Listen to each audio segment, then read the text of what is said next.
ഞാൻ കേരളത്തിലെ 12 ജില്ലകളിലായി നിരവധി കോൺസ്റ്റിറ്റ്യുവൻസിയിൽ പാർട്ടി മുന്നണിയും പറഞ്ഞതിൻ്റെ അടിസ്ഥാനത്തിൽ യാത്ര ചെയ്യാനും തെരഞ്ഞെടുപ്പ് പ്രചരണങ്ങളുടെ ഭാഗമാവാനും അവസരം ലഭിച്ചിട്ടുള്ള ഒരാളാണ്.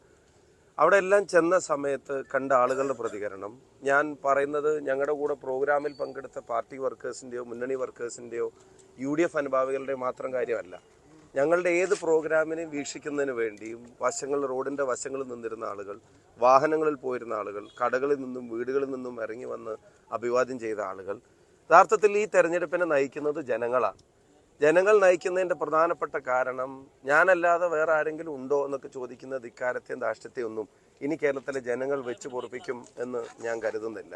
ഈ സർക്കാരിനെ ചുമന്നു മാറ്റാൻ കേരളത്തിലെ ജനങ്ങൾ തീരുമാനിച്ചുറച്ചതുപോലെയാണ് ഇതുവരെ നടന്ന പ്രചരണ പരിപാടികളുമായിട്ട് ബന്ധപ്പെട്ട് പോയ എല്ലാ സ്ഥലങ്ങളിൽ നിന്നും കിട്ടുന്ന ഫീഡ്ബാക്ക്. അതുകൊണ്ട് മൂഡ് ഏതാണെന്ന് ചോദിച്ചാൽ മൂഡ് ഐക്യ ജനാധിപത്യ മുന്നണിയുടെ തിരിച്ചുവരവിൻ്റെ മൂഡാണ്. UDF പിന്നെ സെഞ്ചുറി അടിച്ച് കേരളത്തിൽ തിരിച്ചു വരുന്ന മൂഡാണ് കേരളത്തിലെ ഗ്രൗണ്ടിലുള്ളത്.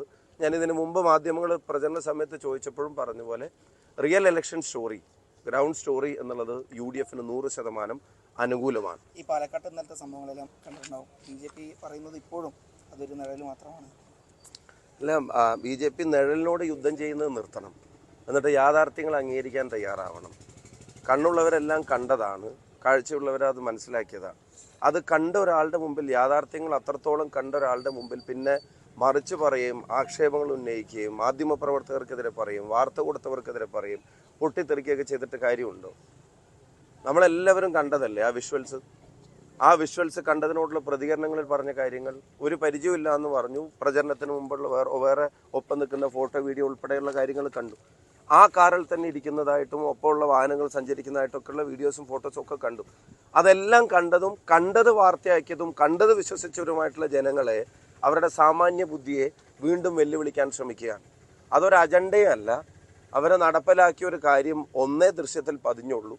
ആ പതിഞ്ഞത് പുറത്തു വന്നു. ഞാൻ ഇന്നലെ പറഞ്ഞത് ആവർത്തിക്കുന്നു, അവരുടെ പണത്തെയും BJPയെയും രണ്ടും പാലക്കാട്ടെ ജനങ്ങൾ തിരസ്കരിക്കുമെന്ന കാര്യത്തിന് സംശയം വേണ്ട. പാലക്കാടിൻ്റെ ആത്മാഭിമാനം വിൽപ്പനയ്ക്ക് വെച്ചിട്ടില്ല. പാലക്കാട് രമേശ് പിഷാരടി നല്ല ഭൂരിപക്ഷത്തിൽ, 5 അക്ക ഭൂരിപക്ഷത്തിൽ രമേശ് പിഷാരടി കേരളത്തിന്റെ നിയമസഭയിലേക്ക് എത്തുമെന്ന് നിങ്ങൾ ഉറപ്പിച്ചോളൂ.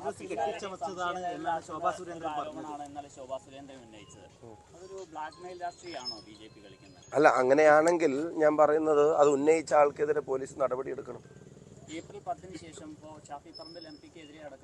അല്ല, അപ്പൊ എനിക്കെതിരെയൊക്കെ പറഞ്ഞത് വളരെ ഗൗരവമുള്ള കാര്യമായിട്ടാണല്ലോ അവതരിപ്പിച്ചത്. അങ്ങനെയാണെങ്കിൽ പോലീസ് ഇവരെ ചോദ്യം ചെയ്ത് അവർക്കെതിരെ നടപടി എടുക്കണം. കാരണം അങ്ങനെ ഒരു കേസിനകത്തൊക്കെ എന്തെങ്കിലും യാഥാർത്ഥ്യം ഉണ്ടെങ്കിൽ അങ്ങനെ വെച്ചോണ്ടിരിക്കാൻ പറ്റുമോ? കാത്തു വെക്കാൻ പറ്റുമോ? ഏറ്റവും പുതുതായിട്ട് ഓഡിയോ പ്രക്ഷോഭിന്റേതായിട്ട് പുറത്തു വന്നിട്ടുണ്ട്. എങ്ങനെയെങ്കിലും ആരെങ്കിലും പറ്റിച്ച് പൈസ ഉണ്ടാക്കണമെന്ന് ഷാഫി പറമ്പിൽ പറഞ്ഞു. കൗൺസിലർ ആയതിനു ശേഷം 2-3 പ്രൊജക്ടുകൾ പറഞ്ഞു. പക്ഷെ തനിക്ക് ഷാഫിയെ പോലെ അഴിമതി നടത്താൻ താല്പര്യം ഉണ്ടായിരുന്നില്ല. അതുകൊണ്ട് തനിക്ക് താല്പര്യം സ്ത്രീയോടാണ്, ആ ഒരു പെൺകുട്ടിയോടാണ് പറയുന്നത്. പീഡിപ്പിക്കപ്പെട്ട പെൺകുട്ടിയോട് പറയുന്നതായിട്ടുള്ള ഓഡിയോ ആണ് പുറത്തു വന്നിരിക്കുന്നത്. അങ്ങക്ക് എന്താ തോന്നുന്നത് എന്നെ പറ്റി? അങ്ങ് പിന്നെ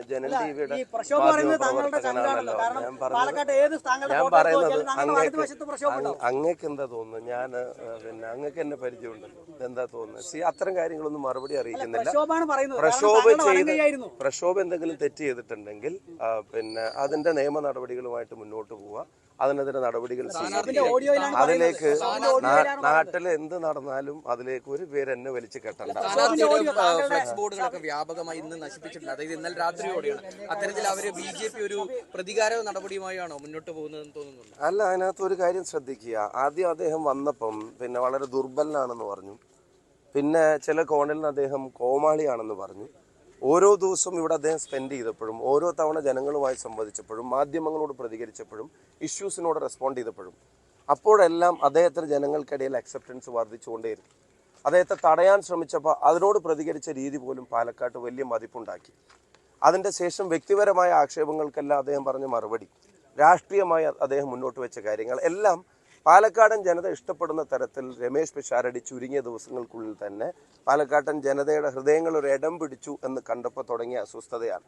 ആദ്യം വളരെ സില്ലിയായി നിസ്സാരമായി 2 മുന്നണിയും കണ്ട ഒരാൾ ഇപ്പം എല്ലാ തരത്തിലുള്ള അറ്റാക്കിനും അദ്ദേഹം വിധേയനാവുന്നുണ്ടെങ്കിൽ അതിൻ്റെ അർത്ഥം അദ്ദേഹം ഏറ്റവും റെലവൻ്റ് ആയിട്ടുള്ള കാൻഡിഡേറ്റ് അദ്ദേഹമാണെന്ന. ഒരു ഫ്ലെക്സ് ബോർഡ് തൊട്ട് ഈ പറയുന്ന വ്യക്തി ആക്ഷേപങ്ങൾ വരെ അദ്ദേഹത്തിനെതിരെ ഉയരുന്നുണ്ടെങ്കിൽ അതിന്റെ കാരണം അദ്ദേഹം പാലക്കാട് ജയിക്കാൻ പോകുന്നു എന്നുള്ള തിരിച്ചറിവ് എതിരാളികൾക്ക് കൃത്യമായിട്ട് ലഭിച്ചതുകൊണ്ടാണ്. അവരെന്താണോ ഭയപ്പെടുന്നത് അത് അത് ഞാൻ പറഞ്ഞില്ലേ, അദ്ദേഹത്തിന്റെ എല്ലാ കാര്യങ്ങളിലും നിങ്ങൾ ആദ്യം ഇങ്ങനെ ഒരു ജഡ്ജ്മെന്റ് അങ്ങനെ വരുത്താൻ നോക്കി. അദ്ദേഹം രാഷ്ട്രീയം പറയില്ല എന്ന് ആദ്യം പറഞ്ഞു നോക്കി.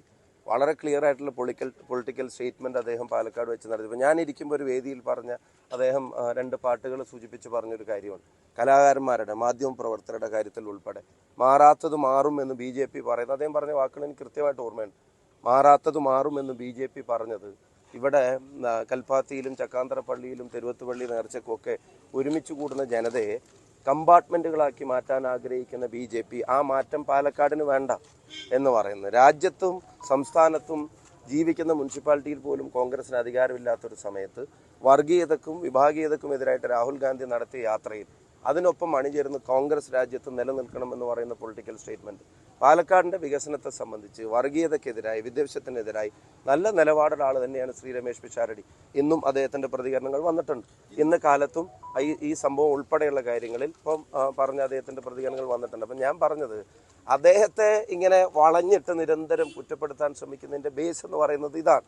അദ്ദേഹം ഇവിടെ ജയിക്കാൻ പോവാണ് എന്നുള്ളത് എല്ലാവരും കൃത്യമായി മനസ്സിലാക്കിയിട്ടുണ്ട്. സംസ്ഥാനത്ത് തന്നെ UDFന് അനുകൂലമായിട്ടുള്ള വലിയ തരംഗമുണ്ട്.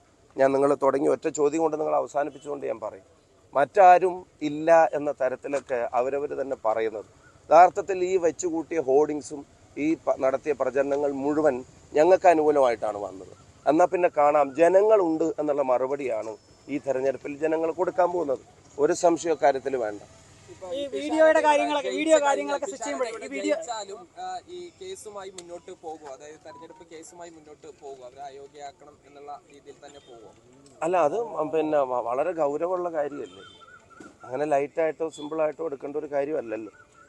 അത് ഗുരുതരമായിട്ടുള്ള കാര്യമല്ല. അത് ശരിക്കും പാലക്കാടിനോടൊരു അവഹേളനം കൂടിയാണല്ലോ. ഈ ദൃശ്യം പകർത്തിയവരുടെ മുഖം അടിച്ചു പൊളിക്കുമെന്നൊക്കെയായിരുന്നു ഇന്നലെ ശോഭാ സുരേന്ദ്രൻ പറഞ്ഞു.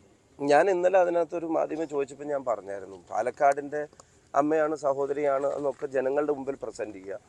അങ്ങനെ പ്രസന്റ് ചെയ്യുന്ന സമയത്ത് ഇങ്ങനെ ഒരു ഇഷ്യൂ ഉണ്ടാകുമ്പോൾ അതിനോട് റിയാക്ട് ചെയ്ത രീതിയിൽ മുഖം അടിച്ച് തിരിക്കും എന്നൊക്കെ പറയുന്ന തരത്തിൽ പ്രതികരിക്കുമ്പോൾ അതൊക്കെ പാലക്കാട് വിലയിരുത്തുമെന്ന കാര്യത്തിന് സംശയം വേണ്ട. പാലക്കാട് അതിനെയൊക്കെ വിലയിരുത്തി തന്നെയായിരിക്കും വോട്ട് ചെയ്യാൻ പോകുന്നത്. പാലക്കാട് ഒരു മതേതര മണ്ണാണ്. ആ മണ്ണിൽ രമേശ് പിഷാരടിയാണ് ഇത്തവണ ജയിക്കാൻ വേണ്ടി പോകുന്നത്. അത് ജനങ്ങളുടെ തീരുമാനമാണ്. കേരളത്തെ നമ്മൾ ഈ ഭരണത്തിൽ നിന്ന് വീണ്ടെടുക്കാൻ പോവാണ്. ഈ ദുർഭരണം കേരളത്തിൽ അവസാനിക്കാനായിട്ട് പോവാണ്. ജനങ്ങൾ തീരുമാനം എടുത്തു കഴിഞ്ഞിരിക്കുന്നു. ആ തീരുമാനം ഇന്ന് നടപ്പിലാവും. ഇന്ന് വിധി എഴുതും. വിധി പ്രസ്താവം മെയ് 4-നുണ്ടാകും. UDF കേരളത്തിൽ തിരിച്ചു വരും. താങ്കൾക്കെതിരെയുള്ള ആരോപണത്തിൽ ഈ ഓഡിയോയിൽ ഏതായാലും ഒരു കൃത്യമായ മറുപടി ഇല്ല. ഒരു കൃത്യത ഇല്ലാത്തത് കൊണ്ടാണ് അതിന് വെറുതെ 100%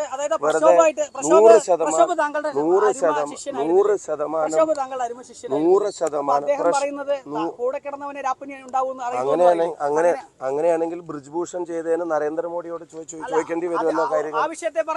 അല്ല, അത് ഇന്ത്യയുടെ പ്രധാന മറുപടി വളരെ കൃത്യമായിട്ട് പറഞ്ഞല്ലോ. പെൺകുട്ടിയോടാണ് നിരന്തരം പറയുന്നത്. അല്ല, വളരെ കൃത്യമായിട്ട് പിന്നെ ഞാൻ പറഞ്ഞു, എന്റെ പേര് പറഞ്ഞ് പീഡിപ്പിക്കുക എന്താ ചേട്ടാ, കുറച്ച് നിലവാരത്തിൽ എന്റെ പേര് പറഞ്ഞ അതല്ല, എന്റെ പേര് പറഞ്ഞ നാട്ടിൽ പീഡിപ്പിക്കാൻ നിന്ന് കൊടുക്കുന്ന കുട്ടികളല്ല. പെൺകുട്ടികളെ അങ്ങനെ വില കുറച്ച് കാണണ്ട.